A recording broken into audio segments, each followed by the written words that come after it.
Hi guys, I love you. Because I love you, I'm making this video rather than bore you with a crazy rant. So, I wanted to talk about something that, if you guys are watching this in the future, I'm not sure how it's going to be portrayed.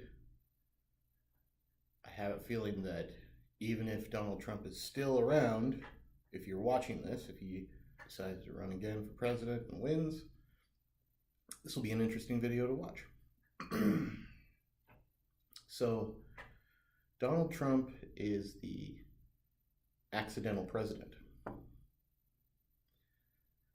So, I'll break it down for you. On April 7th of 2015, Hillary Clinton's campaign manager, John Podesta, sent out a memo to her top campaign officials, and that memo was called the Pied Piper strategy. The purpose of this memo: interfere with the electoral process. So much for Russian meddling, huh? So, Clinton was very, very determined, let's say, to be president in 2016.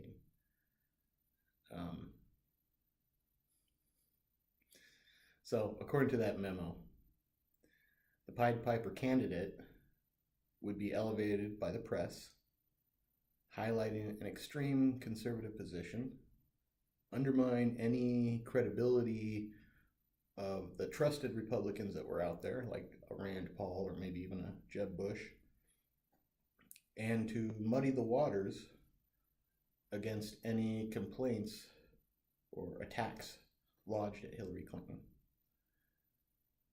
So, the Pied Piper candidates were Ted Cruz, Ben Carson, and Donald Trump. So, in late May 2015, Bill Clinton made a personal phone call to Donald Trump.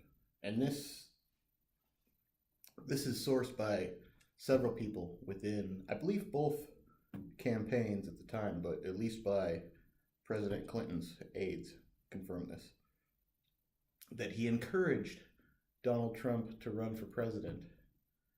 How convenient that this comes after the Pied Piper strategy and Donald Trump is listed as one of those candidates. So, because they're old friends, Bill Clinton and Donald Trump and Hillary, they have a lot in common. Not just were they in the elite class in New York at the time, but Bill, Hillary, and Trump are all personal pals with a guy named Jeffrey Epstein. And if you ever get the chance to look him up, because that creep, he's tied in with a lot of people. Anyways, I have a feeling that might have been brought up in the phone conversation too. Maybe not directly, but that Bill might have encouraged Trump to run. So,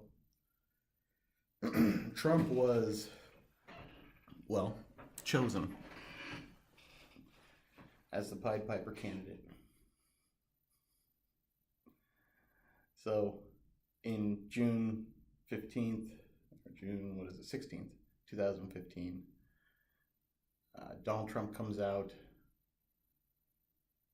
to announce that he's running for president. He immediately starts the vitriol, the racism, the fascism, all the horrible points that the conservatives get labeled. Nazi. So, all because he said he wanted to build a wall. What an issue to bring up, right? What a distraction piece. Anyways, so he announces he's going to be running for president, that he has some plans, that he'd like to make America great again. And then on November 6th of 2015, Election Day, that motherfucker actually won. Surprise! Now, you'd think that he actually wanted to win. And there was a book that came out right after he won. He sent out a cease and desist letter. People who supported him called it a smear campaign, as if everything else, wasn't. I mean, they were after him for all sorts of stuff, especially the Russian collusion, for which they had an investigation for over a year, still didn't have anything. And that, too, was just a distraction. So, which was the real issue, which was that he wasn't supposed to be president. So they bring up the Russia stuff to distract you from that. Meanwhile, WikiLeaks released the Pied Piper strategy online, and that wasn't in the press at all, because the press was complicit in this.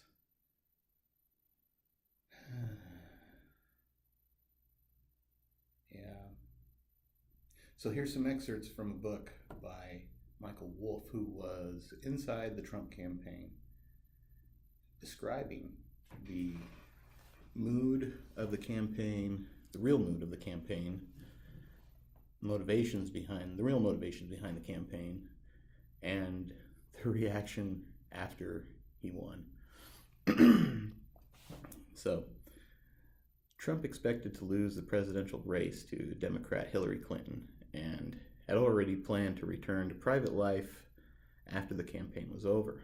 So Wolff explains that Trump was already looking ahead to the publicity opportunities that would come in the weeks and the months to follow after his inevitable loss. So he knew that he was going to lose to Hillary Clinton. He even said, once he lost, Trump would be both insanely famous and a martyr to crooked Hillary. His daughter Ivanka and son-in-law Jared would be international celebrities. Steve Bannon would become the de facto head of the Tea Party movement. Kellyanne Conway would be a cable news star. Melania Trump, who had been assured by her husband that he wouldn't become president, could return to inconspicuously lunching. So, losing would work out for everybody. Losing was winning. And he even said, "This is bigger than I ever dreamed. I don't think about losing because it isn't losing. We've totally won." And that's what he said to his friend Roger Ailes, who was the multiple-time scumbag behind several administrations and Fox News. So, not even Trump's own family expected him to win. Here's another interesting excerpt. Shortly after 8 p.m. on election night, when the unexpected trend, Trump might actually win, seemed confirmed, Don Jr. told a friend that his father, or DJT, as he calls him, looked as if he'd seen a ghost. Melania was in tears, not tears of joy.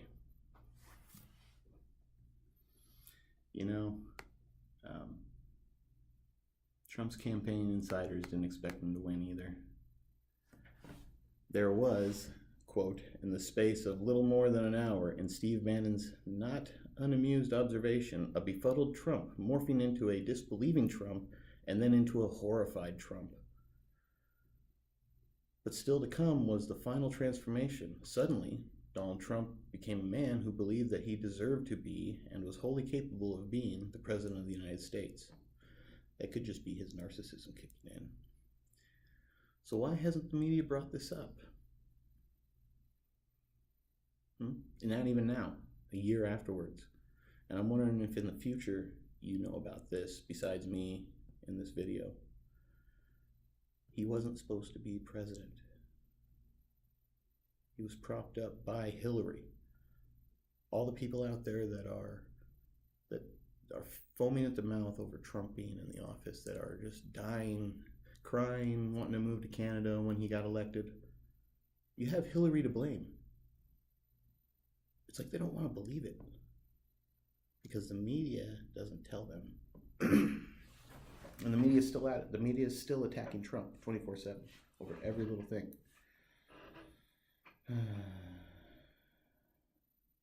You know, yeah, the FBI probe hasn't found anything. If they just keep going on and on and on, it just serves as, because Trump serves as the perfect distraction for the American people. While Trump and his Team Red supporters prop him up as a savior, you know, the media and Team Blue, they bash him over everything, that he's a racist, alt-right policies, he's just a general scumbag, which I actually agree with.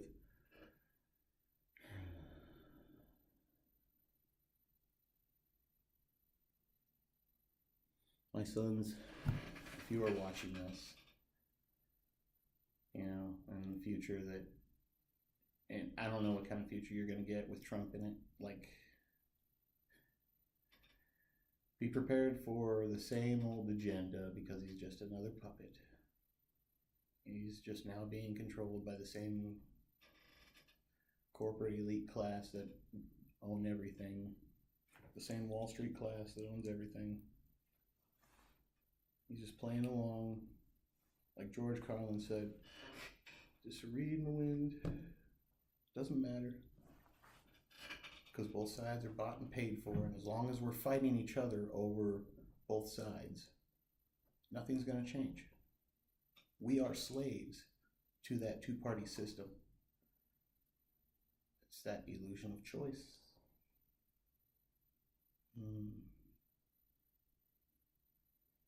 So,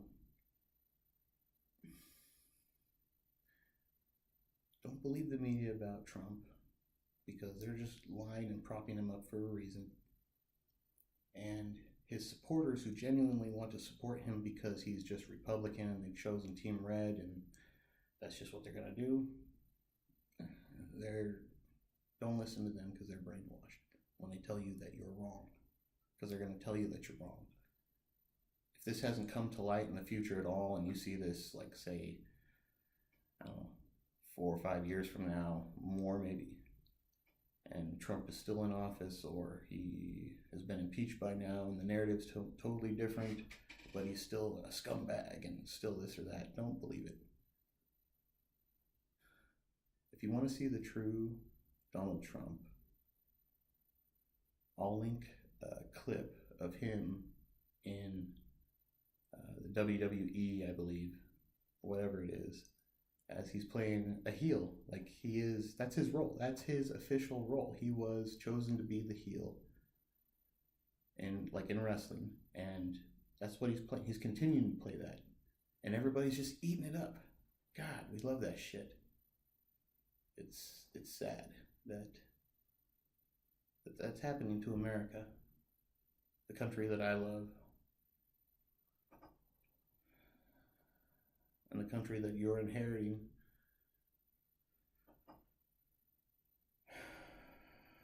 I hope that the truth comes to light. Because if anything, let this serve as a lesson to you that don't ever blindly follow. Always look for the truth. You know, be skeptical, but not cynical. And don't listen to the brainwashed people who tell you that you're wrong. Because when you know the truth, you fight for that truth. Love you guys. Give your mom a hug. Hope you won't see this when I'm gone.